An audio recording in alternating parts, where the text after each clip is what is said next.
গুনাহ পরিত্যাগ করা ইসলামী শরীয়তে একটা গুরুত্বপূর্ণ আমল। বলে একজন মানুষ লম্বা লম্বা জিকির করে না, অতিরিক্ত নফল ইবাদত করে না, নফল রোজা রাখে না, নফল নামাজ পড়ে না, কিন্তু সে ফরজ ওয়াজিব সুন্নাতগুলো ঠিক মতো আদায় করে আর গুনাহ থেকে বেঁচে থাকে, তাহলে এই ব্যক্তির জন্য আল্লাহর ওলি হওয়া সম্ভব। কারণ তার জীবনটা এমন, সে গুনাহমুক্ত জীবন গঠন করেছে। বলে আল্লাহর ওলি হওয়ার জন্য বাতাসে উড়ে বেড়ানো শর্ত নয়, আল্লাহর ওলি হওয়ার জন্য পানিতে ভেসে বেড়ানো শর্ত নয়, আল্লাহর ওলি হওয়ার জন্য তার থেকে কোনো অলৌকিক কারামত প্রকাশিত পাওয়া শর্ত নয়। আল্লাহর ওলি হওয়ার জন্য শর্ত হইল গুনাহমুক্ত জীবন গঠন করা।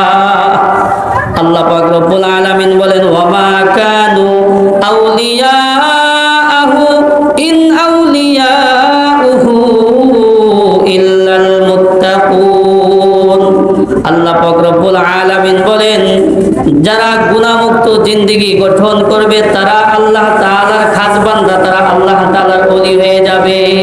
তাহলে আল্লাহর ওলি হওয়ার জন্য শর্ত হইল গুনাহমুক্ত জিন্দেগি গঠন করা।